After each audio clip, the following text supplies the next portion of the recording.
countdown to Indian history in space. A nation waits with breath held. Now take a breath and hold. Our man in an astronaut squad. First step to India's own Gaganyaan. NDTV steps into historic orbit. Naya Bharat to infinity.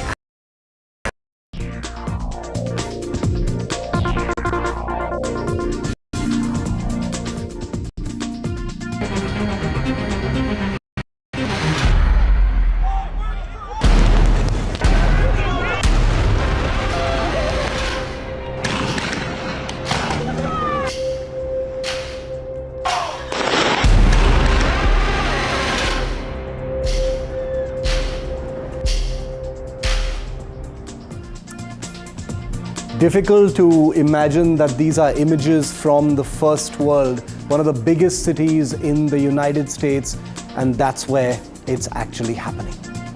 Well, that city you just saw burning was Los Angeles, America's second biggest metropolitan city, home to the very heart of American culture and pride.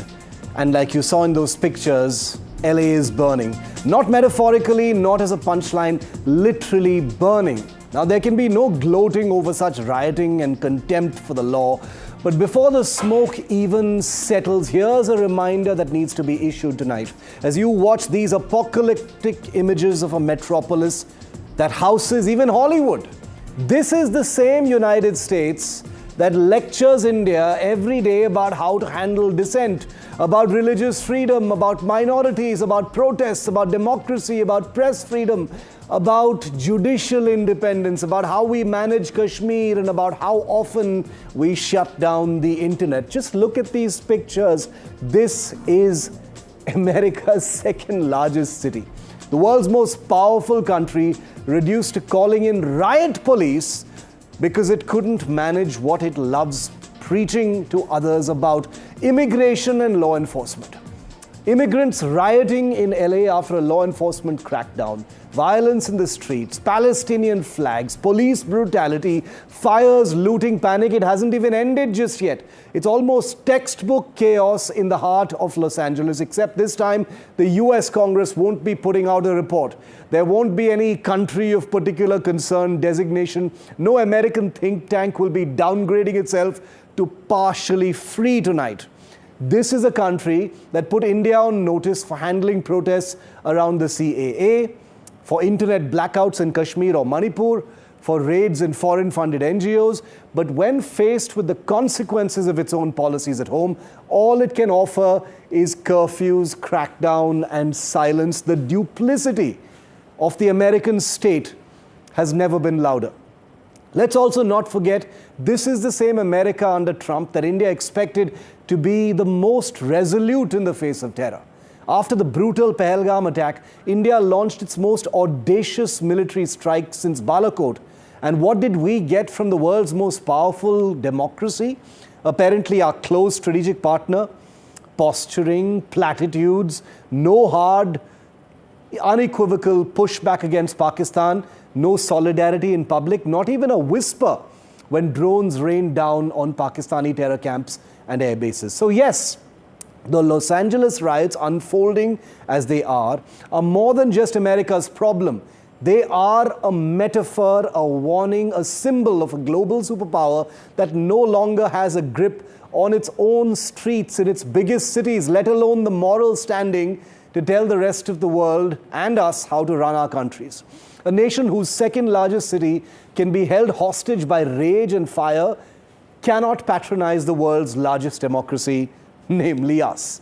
India would do well to note that the most powerful country in the world is also among the most politically brittle, that its postures are not policy, that its positions change with presidents, that its support is often skin deep, and that when things get serious, America doesn't always show up. So let's stop tonight looking westward for validation all the time and start realizing that India is very much alone in the world, and start realizing that the lecture circuit is broken, because right now America needs to clean its own backyard. Just look at image after image, viewer, tonight.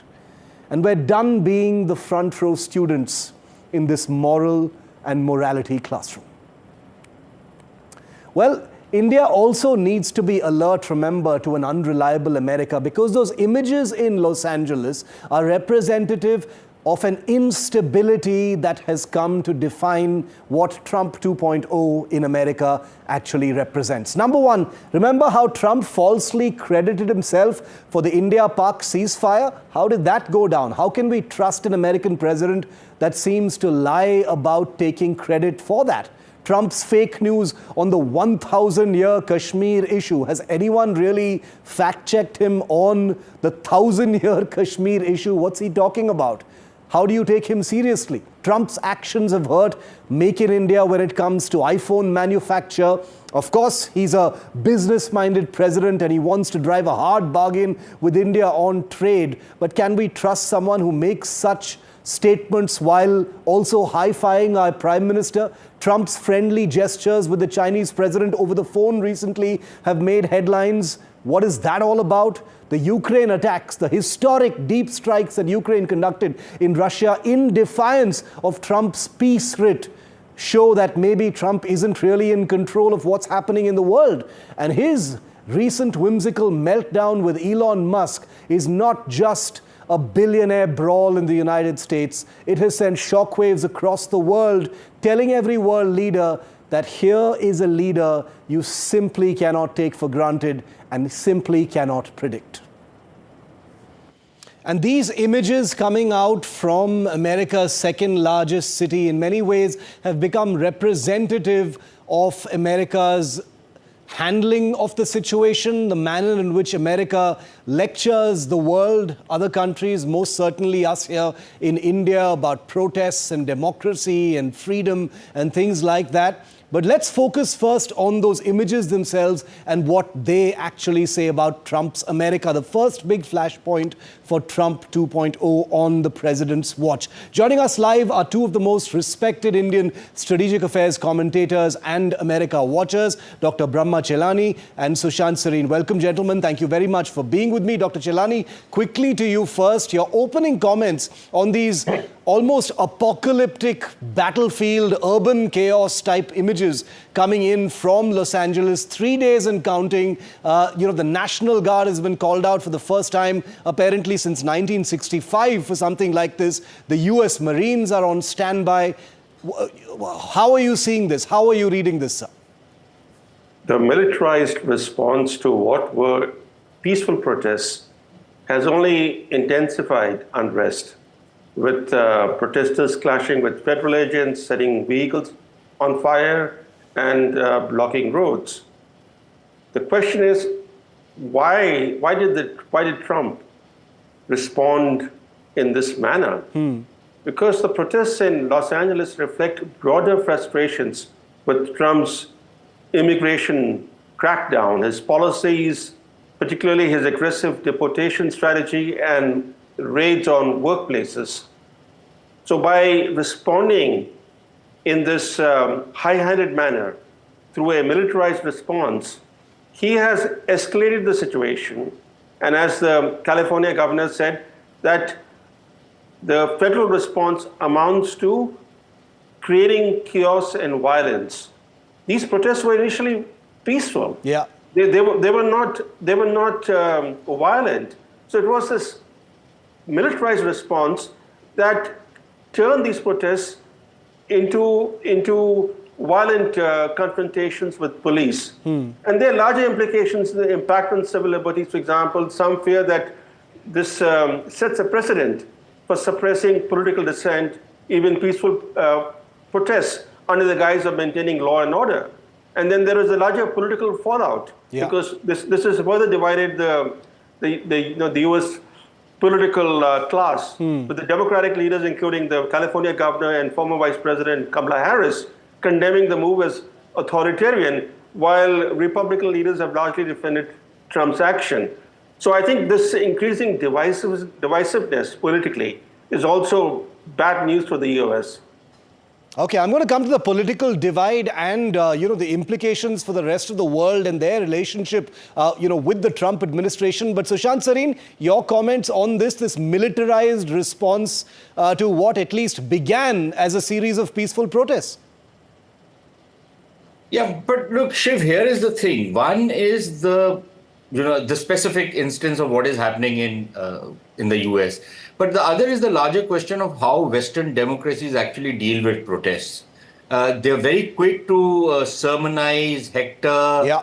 pontificate to the rest of the world, but when it comes down to them, we've seen their rank hypocrisy, whether it's the United States currently, whether it was Canada during the truckers' protest, the same Canada which was pointing fingers at us on the farmers' protest, cracked down so hard on the truckers' protest that Canada resembled, Nazi Germany. Yeah.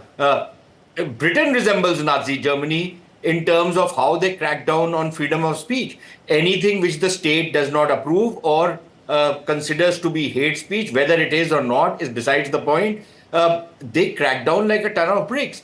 You look at in other European countries how they've been cracking down. Look at what they did to the international press. Or Russian athletes were not allowed. Russian musicians were not allowed. These are the same countries which tell us, why don't you go and play cricket with Pakistan, right? The same guys are telling, when it comes to them, they are the same people who will say, no, Russian athletes can come. We will not even listen to Russian music. They've thrown out Russian channels. If we do that, democracy is under threat. So one is that rank hypocrisy of the Western country. As long as the music was nice and playing and they could sit around along the Riviera and drink their wines and have their, nice meals, it was all hunky-dory for them. The moment, the music stops, you see how they react. So one is that. The second is, in this particular instance, look, I understand where Brahma is coming from, but in the past also we've seen the Black Lives Matter movement, and we've seen that what started off as peaceful protests very soon turned into very, very violent protests, turned into open license for looting, turned into open license for assaulting people. All kinds of things started happening. So I can understand where Trump is coming from. I'm not entirely supportive of him, but I can also say that counsel Trump that maybe he should have resorted to trade and tariffs on the California government and try to use that as a tool to discipline the California government rather than resorting to brute force as he counsels us on how to deal with Pakistan. Maybe he should have imposed sanctions on California, but he didn't do that. He decided that he has to use the power of the state to bring back some kind of a semblance of law and order on the streets of the United States' second largest or the third largest city. And frankly speaking, we have seen that the Democrats in the past, when it comes to San Francisco, they let the city go to seed. But the moment an international conference was to happen, the same guys were very double quick in cleaning up the streets. Indeed. So there is something seriously broken in American politics on how they function. The kind of stuff which we see in many of Indian states when it comes to vote bank politics is also playing out in the United States. So in a sense, the third worldization of the United States and many other Western countries seems to have started. Dr. Chelani, I wanted you to comment on that hypocrisy part. The United States, even under an earlier Trump administration and this one, has had things to say to the world. I'm of course talking from the Indian context about persecution, religious freedom, dissent, political thought, etc. Could you talk about that in the context of these images we're seeing and how Trump has responded? Because there is a sense from India that says, look who's talking. Well, that's a fair concern. The problem is that we in India don't speak up. Our government never speaks up on what's happening in other countries. That leaves the space open for Western leaders to lecture India and other developing countries. The thing is this, that in the US, there is a long history of a militarized response to peaceful protests. In 1970, the Ohio National Guard fired on anti-Vietnam War protesters. They killed some of the students who were protesting peacefully. And we have seen how military intervention in civilian protests have triggered major political developments and how they have impeached on civil liberties. Sushant gave the example of Canada under Prime Minister Justin Trudeau. Let's not forget that to suppress the peaceful truckers' strike, who were protesting his mandatory vaccination policy, he imposed national emergency. Yeah. National emergency. This guy, he functioned as if he was a little Hitler. Yeah. The way he, in fact, not only did he declare national emergency, his government froze the bank accounts of the protesters unlawfully. It took a court of law to declare his actions unlawful. Yeah. But that was months later. In the meantime, the protesters suffered. Some of them had their accounts frozen. Some were arrested. That's the way they suppress peaceful protests. And we don't open our mouths. The same Justin Trudeau interfered in the farmers' protests in India. He egged on Indian farmers to march on to New Delhi. And how did our government respond? By staying silent.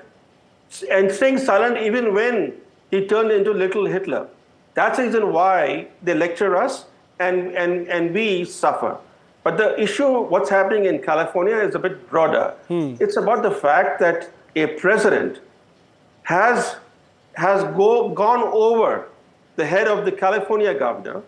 The California governor, under the U.S. law, has the right to seek deployment of federal agents. But Trump bypassed the California governor. He in fact sent troops without actually meeting the threshold required under the U.S. code, which is the threshold of rebellion. That's right. That's the threshold, a rebellion against the state. But there was no rebellion against the state that led to the deployment of federal agents, the militarized response. It was clearly an overreach, the way Justin Trudeau overreached in Canada. And I think that the issues here point to the fact that we have a president in the White House who is functioning in a way that is causing concern both internationally and domestically. Sushant Sareen, about the vacuum as far as them lecturing us, because we don't lecture them back, we don't call them out when this kind of thing is happening in the United States. Is there a place for that kind of thing? Can we lecture them back? Should we lecture them back when this kind of thing happens, especially since this has implications for us as well?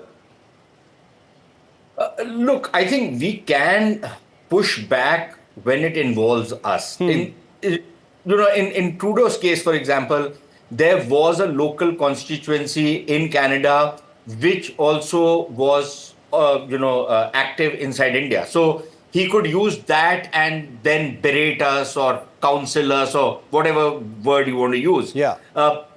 The same thing we can do when it comes to Indian illegal immigrants who might have gone.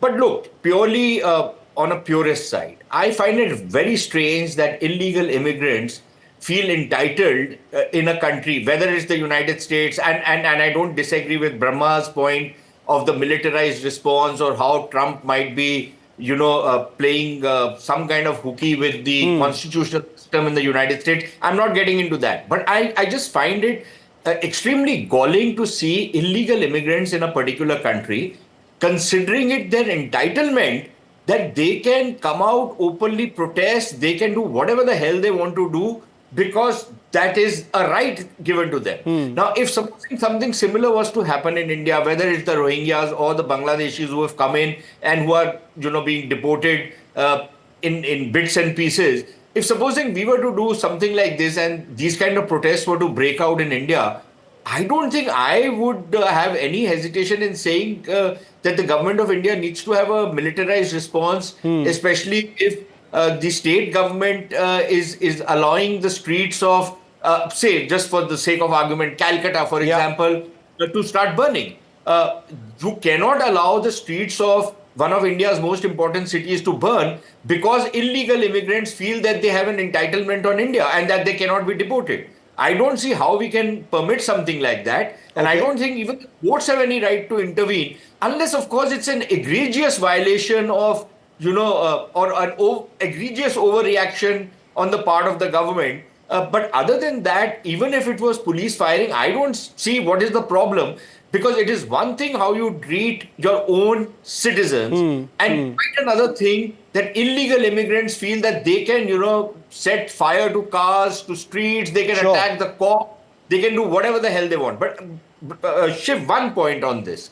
The way the American criminal justice system works, it's militarized in any case.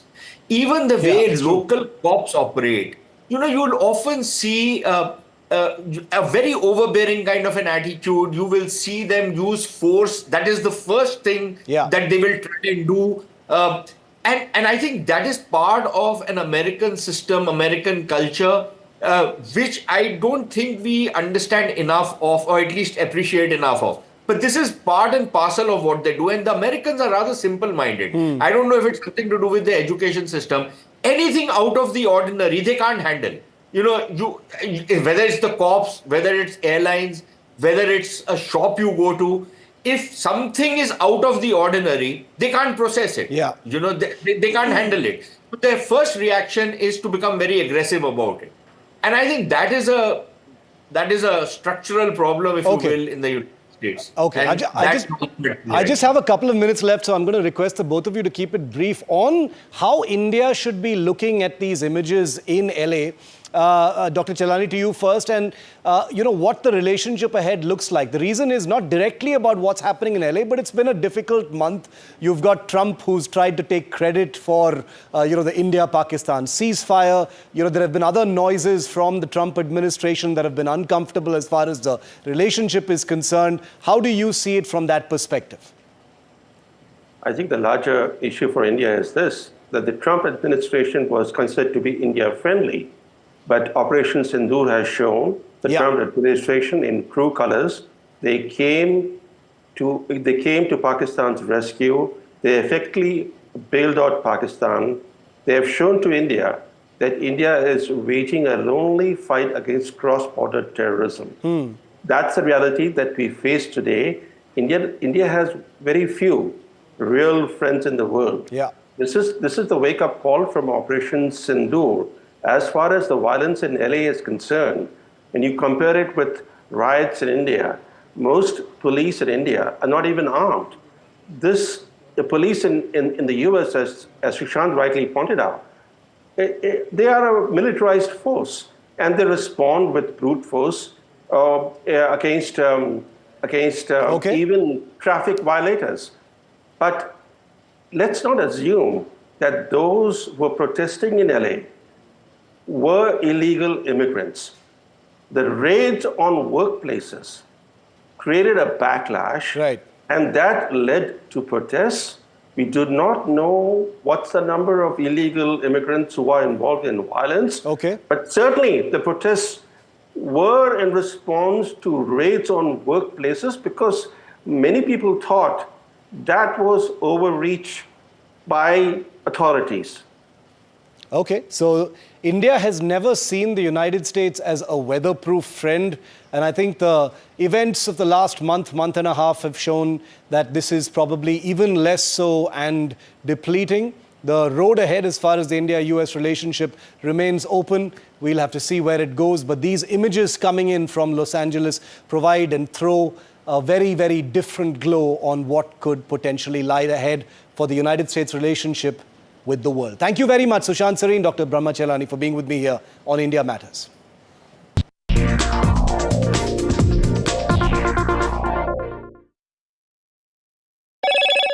Hello, Moto. Motorola, India's leading AI smartphone brand.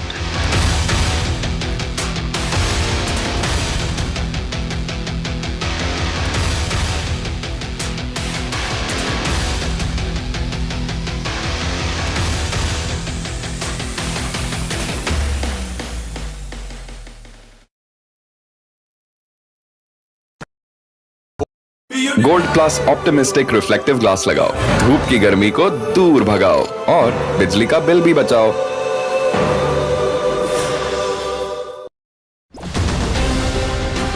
After 2 years of the India-Canada tensions, it's the big relationship reboot.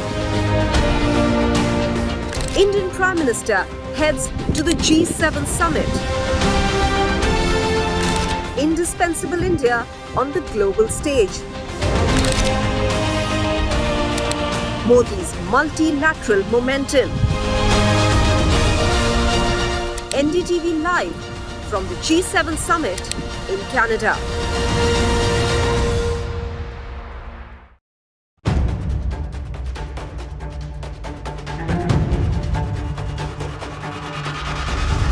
If it matters to you, if it matters to you, if it matters to you,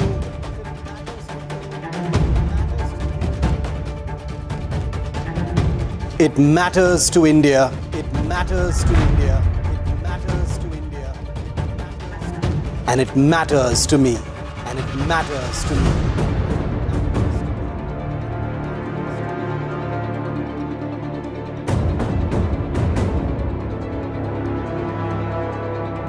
India Matters with Shivaru, only on NDTV 24/7. So these are the visuals that are coming in. Let's go full frame with it. For every big news story. Now from Jammu. You can't defend the indefensible Ruchira Kamboj, but that's what Pakistan has been doing for a very, very long time. We are sifting through a lot of information. Some is right, some is not right. But I think we are India right tunes in it. terms of the NDTV. information we put on air. In fact, on NDTV, like we've been doing for the last few hours, we've been For not only fast, reporting what's clear happening and authentically, credible news. We've also been, busting a lot of misinformation that's been coming in. When I was standing on the road, I saw these lights going off in the NDTV, sky, and I could hear where credibility sounds of like comes what sound first. like blasts happening. When Pakistan started shelling and first shell landed here, you can see this. Well, we have reached at ground zero, and this village is NDTV, first, from where we have fast, seen one incident factual. had taken place.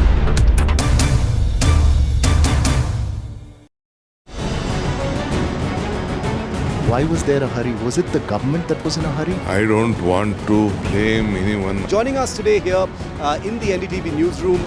Government cannot walk away from this responsibility. Cricket is region of sort in this country. Would you like to comment on what happened? What is the condition of the injured at this point? How many people died? What exactly happened? You have lost your daughter.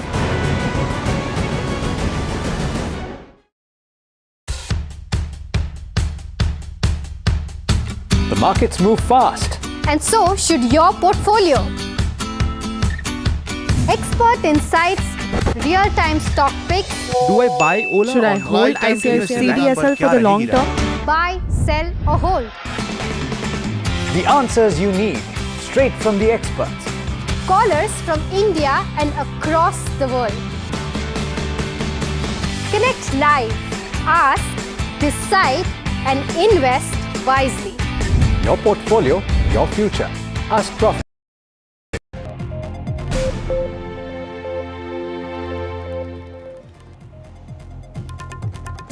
And we're starting with some breaking news tonight. The Axiom 4 space mission, in which Indian astronaut group captain Shubhanshu Shukla is a member, has been postponed by a day. Remember, this expedition that was scheduled to launch from Florida on Tuesday evening at 5:45 p.m. Indian time has been pushed by a day to Wednesday, that is June the 11th at 5:30 p.m. and this is owing to weather conditions. No other reason. Delays and postponements of this kind are not uncommon.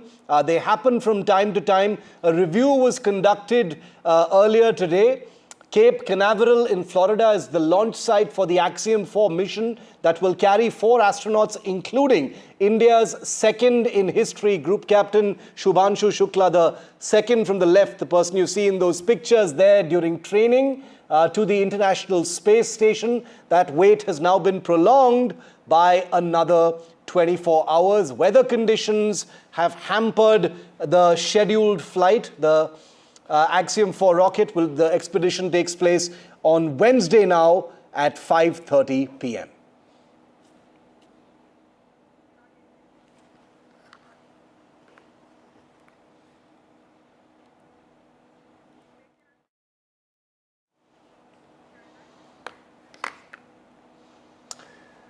There's been a meltdown, not over a military operation, not over war, defense deals, or national security, though there has been so much of that this month, hasn't there? But over the army chief, our army chief, visiting a religious leader while he was in uniform. General Upendra Dwivedi, chief of the Indian Army, visited Jagadguru Ram Bhadracharya at his ashram in Chitrakoot last month. This week, he was seen at Kedarnath. In both cases, the army chief was in uniform, and that single fact has triggered sections of the military veteran community and a band of predictable commentators into declaring the visits as unbecoming, inappropriate, or even politically loaded. Now let's take a breath here. This is not a debate about protocol, it's about perception. And frankly, it's also, I have to say, about hypocrisy. Because if we are truly offended by a military uniform being seen at a religious place, then we've either forgotten how the Indian Army functions or we're being selectively outraged. Everyday soldiers, officers, and generals too attend religious ceremonies across faiths, across regions, across units, including the army chief himself. Gurudwaras in Punjab, churches in the northeast, temples in Sikkim, mosques in Kashmir. The regimental system is built on respect for faith. Sarva Dharm Sthal is not a slogan, it's present in the Indian Army. So what's the big deal if the Indian Army chief visits one place of worship wearing his uniform? It's a daily ritual for so many. Why the selective outrage when the army chief does it openly, in public, without hiding it, and in a uniform that he has earned over decades? Why are people being so defensive about the uniform? Let's be clear. Nobody is above criticism, not even the chief. But let's not wrap this up as some sanctimonious debate on military decorum when it reeks of something far more insidious, in my view. An attempt to paint everything in shades of this shadow of majoritarianism. This isn't about uniforms and shrines. It's about the assumption that anything connected to a particular religion space, in this case the Hindu space, especially when in uniform, is somehow a coded political message. That is not only unfair, in my view, it's dangerous. Would the outrage be the same if pictures emerged of the army chief attending Eid prayers or a church service while in uniform in Nagaland or Mizoram? Because those images actually do exist. These are the ones that have come out in public, and nobody blinked then. There are so many other generals, as you can see in these pictures, who've attended religious ceremonies of all persuasions. And none of those should offend anyone either, because this is the Indian Army. So let's call this what it is, this selective outrage. It is not about protocol. It is not about heritage. It is not about ethos. It is about discomfort with the possibility of a narrative. Discomfort that has chosen the army chief as the latest target. In a country that survived a massive attempt at religious division in Pahalgam just a few weeks ago, the least we can do is not let our insecurities divide the idea of military service. Criticize the chief if you must, but do not be surprised when your hypocrisy is also being called out like I am doing tonight. This is not about defending uniforms, it's about defending common sense. And I'm joined tonight by Lieutenant General KJS Tiny Dhillon, former 15 Corps commander. He also retired as the chief of the Defense Intelligence Agency. General Dhillon, welcome. Good to see you back on the show. I did see your tweet a little earlier today, where you were taking on one particular person who had a problem with the chief wearing his uniform and visiting Kedarnath and Chitrakoot. And you posted some pictures of yourself and you said, where is the rule book that says no to this? Why did you say that, sir? What is your view? Good evening, Shiv, and good evening to your viewers. First of all, I must say, I generally don't comment on politics and religion. And this subject today, I am commenting on it, or I am being part of the conversation with you, taking it as a military subject and not a political or a religious subject. I commented on this when a particular chap said that people in uniform should not visit temples, or temple is not the place to go to in uniform. So I said, where is the rule book? Then I posted some pictures of my own, starting from my commanding officer days right up to my corps commander days. I said, it is a norm in the military that uniform is extension of your body. Uniform is what you wear with pride. Uniform is not to be politicized. Uniform is to be worn with pride. And if I go into a temple or a gurdwara or a masjid or a church, uniform is the least of the botheration for anyone. The commanding officer in the Paltan leads the Mandir parade irrespective of his religion. I, as a commanding officer who is a born Sikh, have led all the pujas in my unit, all the havans in my unit, all the Janmashtami pujas in my unit. And, no one had any issue with that.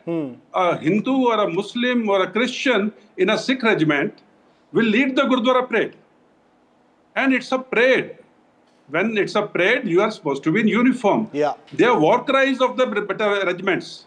Like my regiment, the Rajputana Rifles, has a war cry of Raja Ramchandra ki Jai. Sikh regiment will have a, Bole So Nihal, Sat Sri Akal. Somebody will have Jwala Mata ki Jai. Somebody will have Chhatrapati Shivaji ki Jai.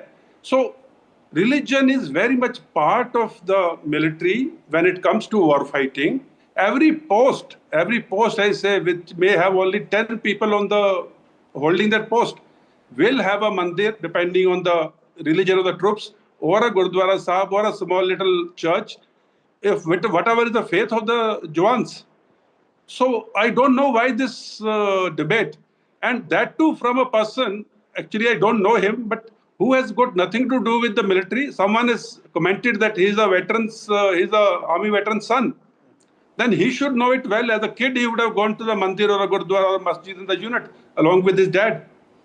And here I want to ask a question to each and every veteran and a serving soldier, JCO or an officer. Anyone, even one person in this whole community of veterans and serving, if he can say that I have never been to a mandir or a masjid or a gurdwara or a church in uniform, I would go by his word.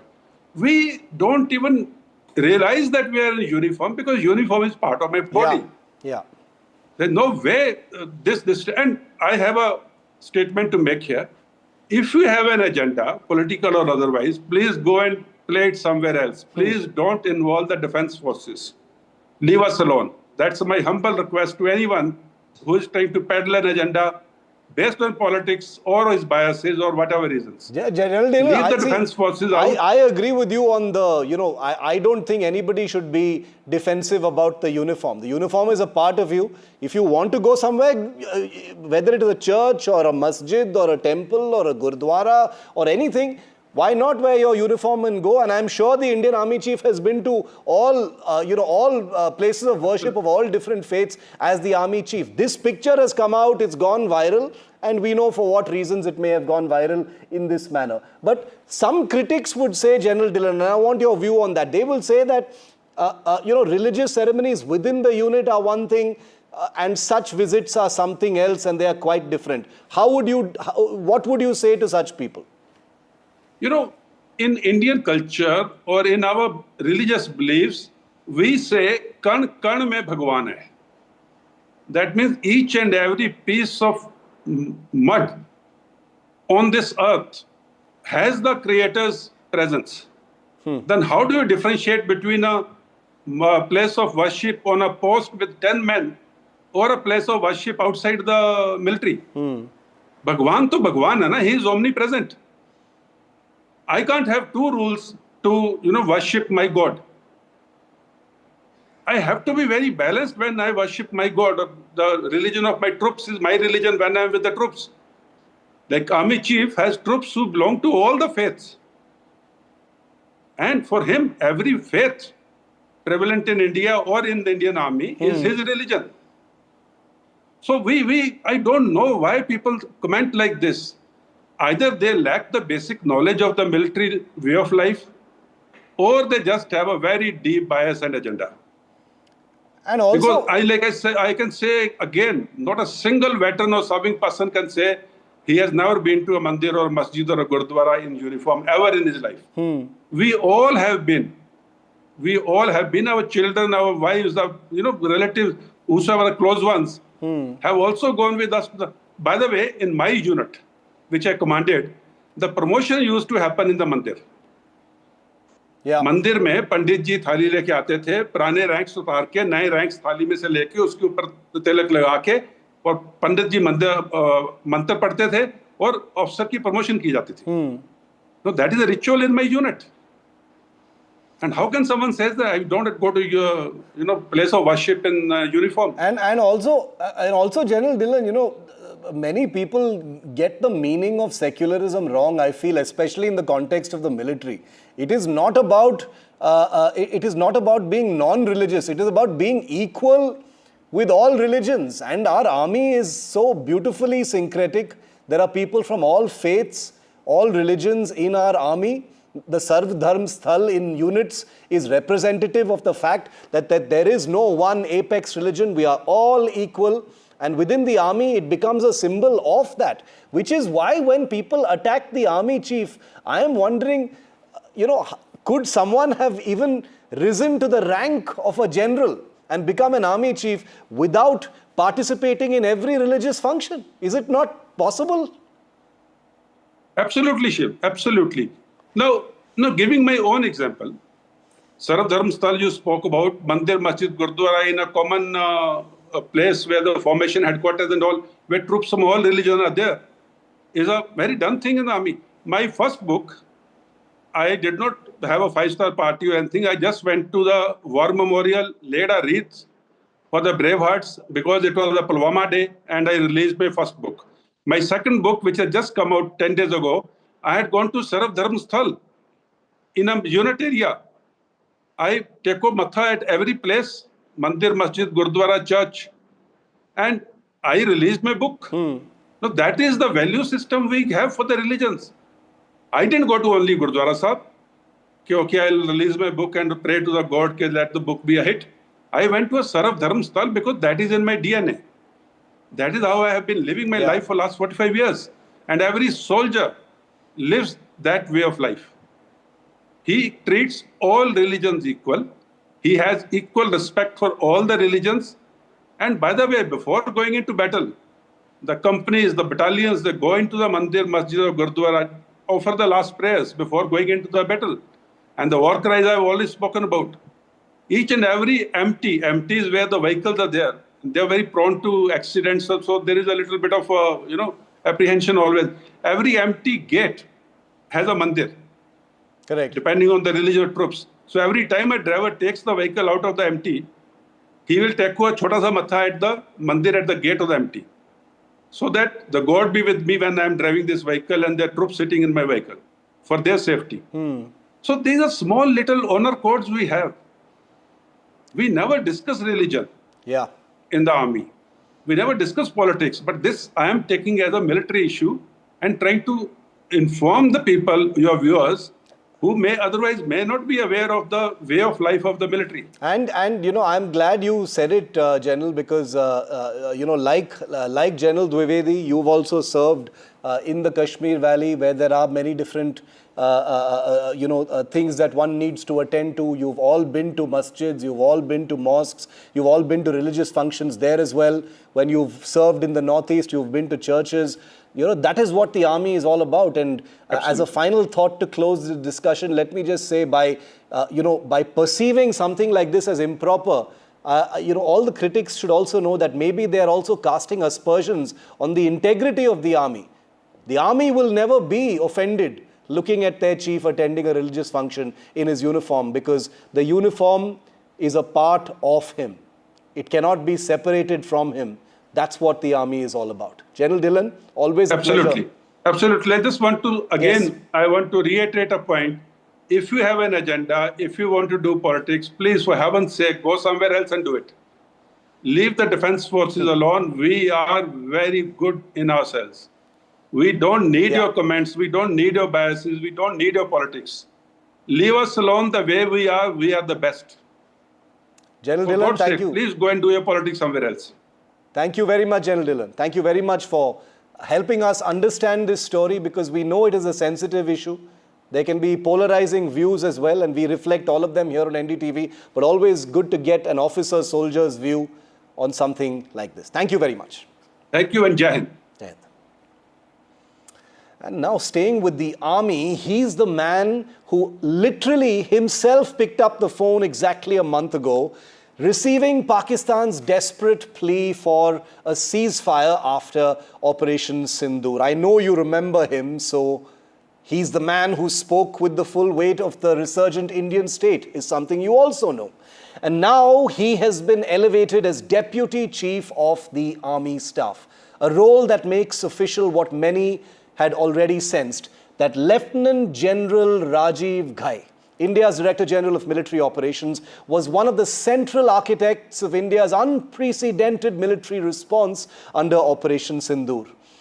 Well, you all know that he shot into the Indian consciousness, into all our living rooms, through our mobile phones, through those two armed forces press briefings where he was flanked by his counterparts in the Air Force and the Navy. But that was just a tiny camera-facing role that this officer actually played. His real part was much more vast, and it definitely wasn't on camera. Think of that afternoon 1 month ago when this officer picked up the hotline call from Pakistan, a country bruised and battered, pleading for a ceasefire after its air defenses were taken apart by Indian air power. That wasn't just a routine military-to-military conversation. It was history in real time. Pakistan's DGMO, Major General Kashif Abdullah, may have spoken the words, but it was General Rajiv Ghai who dictated the terms. No ambiguity, no niceties. India would agree to a ceasefire, but any violation would invite disproportionate retribution, is what this officer communicated in no uncertain terms that day. In that moment, General Rajiv Ghai wasn't just a soldier. He was the face, the voice, and the spine of the Indian military's will. A moral force that was speaking from a position both of strength and restraint. In him is embodied an amazing contrast. He is both the officer who, on behalf of the army chief, ordered the most punishing operations against Pakistan along the line of control, and he's also the officer who rapidly brought it to an end through a ceasefire on India's terms. Now, as a newly elevated Deputy Chief of the Army Staff, Lieutenant General Rajiv Ghai will not only continue to oversee military operations, but will also take charge of military intelligence, strategic planning, and information warfare, a potent combination in today's hybrid battlefield. That someone like General Ghai has been trusted with these portfolios tells you just how sharply the army is pivoting towards modern, calibrated, and decisive warfare. 4 days after his elevation earlier this month, General Ghai was decorated with an Uttam Yudh Seva medal from the President herself. The officer embodies an ironic truth about Operation Sindoor as we bring you this 1 month after that mission. That power today lies not in bluster but in precision, not in slogans but in silent strikes. General Ghai isn't just being elevated, and many others are. Like many in the military who put their shoulder to the war machine, he is being positioned for what comes next. Virat Kohli ने test cricket से retirement ले ली। कई भारतीयों की तरह वो मेरे भी फेवरेट क्रिकेटर हैं। तो 70 के दशक में ऑस्ट्रेलिया और इंग्लैंड की फेमस एशेज सीरीज चल रही थी और उस समय ऑस्ट्रेलिया के दो बहुत तेज गेंदबाज जो कि क्रिकेट हिस्ट्री में बड़ा उनका नाम है, जेफ थॉमसन और डेनिस लिली, उन्होंने अंग्रेजी बैट्समैन और उनकी बैटिंग लाइनअप को तहस नहस कर दिया था। और ऑस्ट्रेलियंस ने उस समय एक कहावत निकाली थी, that from ashes to ashes and from dust to dust, if Thommo don't get here then Lillee surely must. और अगर आप इस लेयर को देखें तो आप समझ जाएंगे कि मैं आपको क्या बताने की कोशिश कर रहा हूं। तो अगर आप सारे सिस्टम्स को पार कर भी गए तो आपको फिर भी एयरफील्ड या लॉजिस्टिक इंस्टॉलेशन या जो भी चीज़ को आप टारगेट कर रहे हैं उसमें पहुंचने से पहले कोई ना कोई इस लेयर्ड ग्रिड का सिस्टम ज़रूर गिरा देगा। Did Pakistan hit a Sukhoi 30 MKI fighter parked at the Adampur Air Base in Punjab last month? Did Pakistan destroy an S-400 surface-to-air missile unit at the Bhuj airfield in Gujarat? Those are the two latest fake fantasies being pushed as part of a month-long campaign of wishful thinking and weaponized misinformation from Islamabad. In the wake of India's Operation Sindoor, Pakistan, remember, had scrambled to project a counter-narrative of success in hitting Indian airfields and military bases, with little to show by way of actual damage on Indian military infrastructure, unlike the other way round. It turned to fake, hilariously doctored satellite images, fake images, misinformation. These two new instances have shown that Pakistan is not ready to give up. Did Pakistan hit a Sukhoi Su-30 parked at the Adampur airbase in Punjab? Or destroy an S-400 unit at the Bhuj airfield in Gujarat?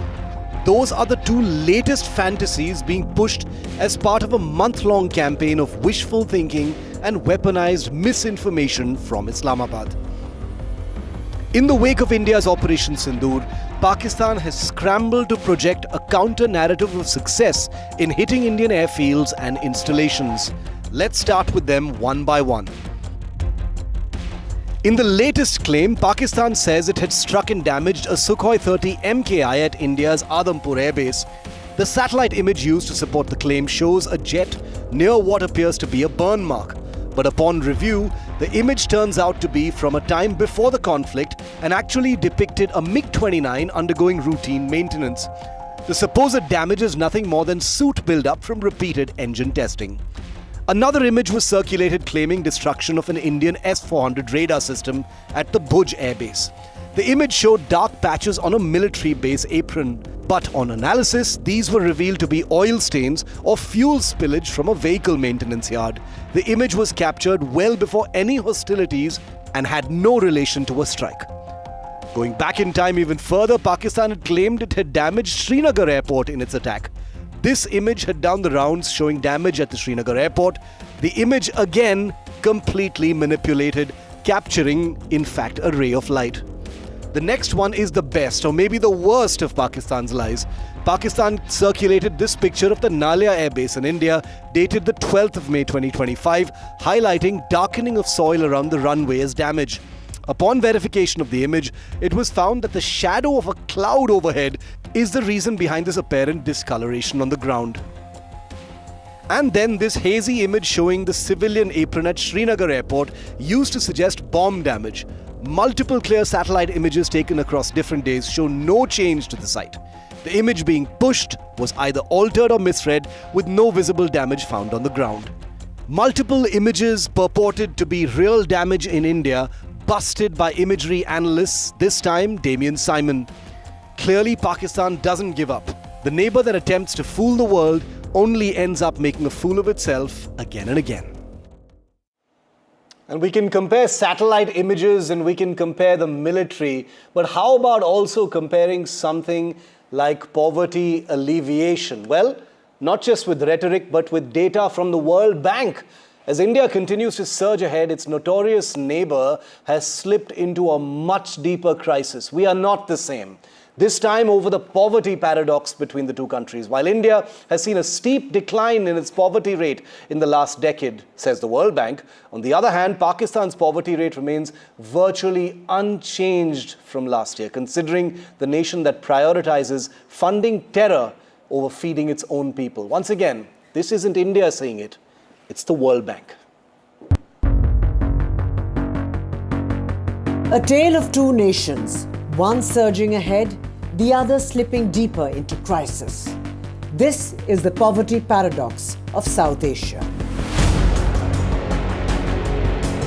India, the world's most populous democracy, has achieved what many once thought impossible. According to the latest World Bank data, in just over a decade, extreme poverty has plummeted from 27% to a mere 5%. Lifting almost 270 million people out of extreme poverty. That's 269 million lives transformed. Families who no longer live on the edge of survival. And here's the kicker. This comes after the World Bank raised the bar, measuring extreme poverty at $3 a day instead of $2.15 a day. But across the border in Pakistan, a different reality unfolds. As India lifts millions out of poverty, Pakistan has added 1.9 million more. The poverty rate in Pakistan has risen from 40% to 45%, a crisis fueled by political instability, inflation, and climate shocks.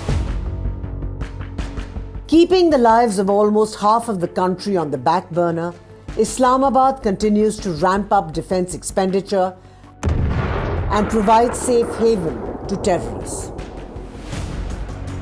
While a perpetual stream of foreign aid trickles in, India continues to express strong reservations over these packages, highlighting their misuse. Two neighbors, one rising, one reeling. The contrast is stark. The message clear. Poverty is not destiny. It's policy, leadership, and will. With Vishal, Vivek, Bureau Report, NDTV World. And finally, the most devastating image in the wake of the Bengaluru stampede was a viral video of a father grieving over the grave of his 21-year-old son, Bhumik. Lakshman, who has been inconsolable all this while, agreed to speak to NDTV's Deepak Bopana. Listen in. Well, viewers, I was at the Vidhan Sauda on the day when the stampede occurred. Now, a moment of joy turned into a moment of tragedy, and one can only fathom what the families of the victims went through. Now, while I was at the Vaidehi hospital that evening, I met Mr. D.H. Lakshman, the father of Bhumik, who had lost his life in the stampede at the Chinnaswamy. He's joining us today. The pictures of him speaking about how the government didn't do enough to ensure security of those who had gathered there, didn't do enough to protect his child, and also the pictures of him rolling on the grave of his son has moved the entire country and raised the question: has the government, has the police really done enough in this case? And true justice, is it really far away? Mr. Lakshman, thank you for joining us today here on NDTV. I just want to ask you, you have been pointing out several issues over the last, few days about how this event transpired, how security was not in place, and how your son, who has lost his life, cannot be brought back. Tell us today, do you think that justice has been done? There have been suspensions, there have been arrests, FIRs, investigations. Do you think but true justice has been done, Mr. Lakshman? Sir actually इधर से college के लिए गया था सुबह. Okay उन्होंने college के बाद कॉलेज वो 11 बजे के उसको ख़त्म हो गया था. बाद में वो फ्रेंड्स लोग मिला के सीधा उधर बात करके स्टेडियम गया था. वो जाने के पहले उसका माँ के लिए फ़ोन करके बोला है वो माँ मैं स्टेडियम अभी तक नहीं देखा, उधर जाके देख के आ रहा हूँ करके बोल के गया था. बाद में उसी को मैंने बीबी ने उसको बताने के टाइम उसी का लाइन कट हो गया था. बाद में उसी को लाइन ही नहीं मिला था, उसीलिए उसको उधर से ऐसे ही गया था. बाद में उसको फ़ोन ट्राई किया तो फ़ोन नहीं मिल रहा था. अब आपको पता है उस दिन सेलिब्रेशन वो वो IPL मैच के रात में कितना बजे हो गया था, 11 बजे तक हो गया था. उसने कितना क्राउड उसके पीछे था, उधर कितना गैदर ही था, उसको सभी उसको पता था. वो गवर्नमेंट के लिए उसको सभी पता है कि रात में कितना वो सेलिब्रेशन कितना था, कितना बजे तक हो गया था, इधर ट्रैफिक का रूल्स कैसे था, वो सभी उसको पता था. वो ज़रूर नहीं था उधर प्रोग्राम रखने के लिए, उसी दिन प्रोग्राम रखने के लिए उधर ज़रूर नहीं था. ओके ज़रूर नहीं था उसके लिए. वो तो बाद में भी उसको वो प्रोग्राम किया था, प्रोग्राम ऑर्गेनाइज किया था. उसके बाद उसको वो उधर ठीक से वो सिक्योरिटी ठीक से नहीं, सिक्योरिटी नहीं था उधर, एक एम्बुलेंस का फैसिलिटी भी नहीं था. उसीलिए वो ऐसा ट्रेजेडी हो गया था.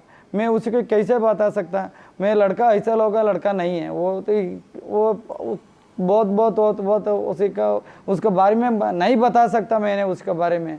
वो सभी को पूछिए इधर से उसी का स्कूल से तो कॉलेज तक उसी को पूछिए वो कैसा लड़का था. वो बिना बता के नहीं जा रहा था. उस लड़कों लोग मिला के उसको लेके गया था. उधर सिक्योरिटी सिर्फ सिक्योरिटी उतना अच्छा नहीं था. सिर्फ बाद में भी उसी का उतना लोग गैदरिंग होता है करके उसको भी पता था. वो उसके लिए अरेंज किया था करके मुझे मालूम नहीं है.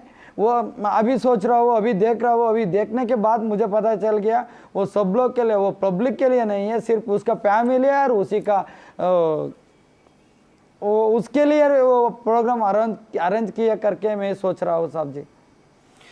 लेकिन लक्ष्मण जी एक बात बताइए, अभी सरकार एक कॉम्पनसेशन अनाउंस किया है, पहले 10 लाख अनाउंस किया था, बाद में इसको 25 लाख बनाया, आरसीबी की तरफ से कॉम्पनसेशन अनाउंस हुआ है, क्या आप खुश हैं ऐसे कॉम्पनसेशन अनाउंसमेंट से? वो कॉम्पनसेशन मुझे वो कॉम्पनसेशन कुछ नहीं चाहिए, मुझे सिर्फ उस मेरा बच्चा था ना उसको मिला दिया तो उसका कॉम्पनसेशन मुझे उसका भी कुछ और उसका भी ज़्यादा मुझे खुश हो रहा है ना साहब जी। मैं पता नहीं है, वो सब लोग बता रहा हो कॉम्पनसेशन दे रहा, वो दे रहा, वो दे रहा करके, अभी तक मुझे भी कुछ भी पता नहीं है साहब जी। अभी मैं गांव आए तो गांव से मेरा उसी का कार्य करके इधर बेंगलोर में आ गया था। आने के बाद तुम्हारा लोग उधर से इधर तक फ़ोन करके ही मेरे लिए पूछ रहा था साहब जी ऐसा आ रहा हो थोड़ा, तो इसीलिए आपके सामने बैठ के बात कर रहा हूँ, उसका बारे में कुछ भी पता नहीं है साहब जी मुझे। And that's it on Last Word. Thanks very much for watching. And next with Vishnu is our other big story of the day, that grisly honeymoon murder, Vishnu. That's the story you're taking forward. It's almost like a Bollywood film, the number of strands, but very, very tragic and unfortunate. That's one of the program's stories, I should say, that we have on this program. We'll also be looking at what's been taking place, huge riots in Los Angeles, and of course what India is really looking forward to, the space mission with India's first astronaut going up in 41 years. But there's some news I have, some late breaking news on that. Good evening, welcome to Left, Right and Centre. I'm Vishnu Shom. On the program this evening, a chilling tale of betrayal and murder has emerged from Shillong, where newlywed Sonam Raghuvanshi allegedly orchestrated the brutal killing of her husband Raj Raghuvanshi during their honeymoon. Just weeks after their May 11th wedding, Sonam, driven by an extramarital affair, it is alleged, with Raj Kushwaha, reportedly hired contract killers to stab Raja to death. The Meghalaya police uncovered damning evidence, including CCTV footage and a blood-stained machete leading to Sonam's surrender in Ghazipur in Uttar Pradesh. This shocking crime has left many stunned. Stay tuned as we bring you more details of this heartbreaking story. Well, next up, if you were hoping that we are going to see this man in space in 24 hours, I'm afraid you're going to have to wait 24 hours more. Group Captain Subhanshu Shukla's blast off on the Crew Dragon spacecraft has been delayed by a day because of weather reasons. He will be the first Indian astronaut in space in 41 years since Rakesh Sharma. A welcome move. We'll be talking about his mission. Also on the show, Los Angeles is reeling after a third day of violent protests over immigration and customs enforcement raids. Clashes with police and National Guard troops left dozens arrested. Vehicles were burned. Freeways were blocked. California leaders have hit out at Donald Trump's troop deployment as tensions clearly escalate.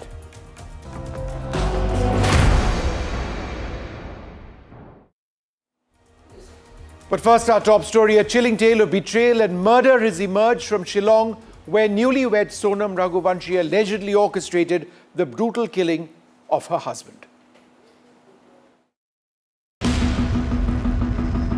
The murder that had India shocked and hooked.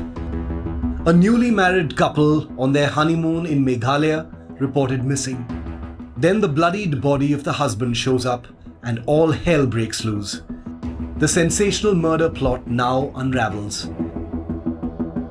Sonam, the wife who surrendered in UP's Ghazipur, thousands of kilometers away from Shillong, where the couple were on their honeymoon, is now the prime accused in the murder of her husband Raja Raghuvanshi.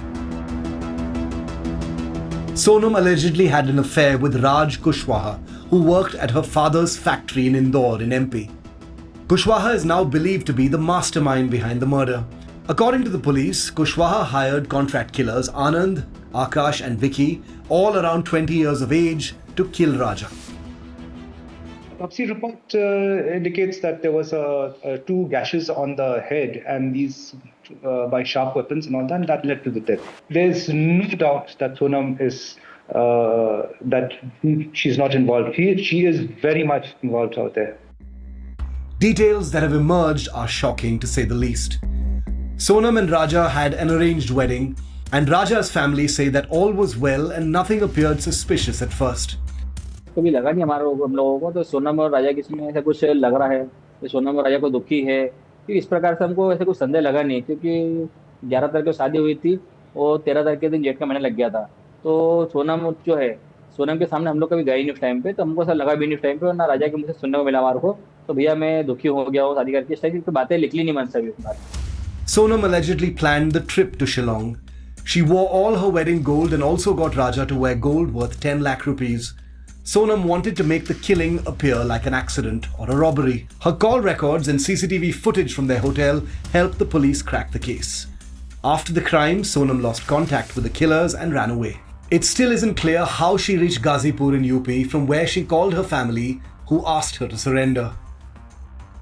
मैं खुद 17 दिनों से सोया नहीं हूँ, मैं जाग रहा हूँ 17 दिनों से। आप लोग ऐसा क्यों पूछ रहे हो? मैं 17 दिनों से जाग रहा हूँ। 17 दिनों से गायब थी, इसकी खबर थी आपको? नहीं थी, मैं ढूंढ रहा हूँ 17 दिनों से। उनने 17 दिनों से आपने क्या क्या किया है? पूरा सर्च करा है, पुलिस वालों के साथ घुमा हूँ, पूरा सर्च करा है, पूरा मेघालय सर्च करा है हमने। The case grabbed national headlines, first as missing couple and then as murder, because it threatened to dent state's image as a tourist place. Everybody was looking upon this case with sympathy, but now as the picture is getting cleared,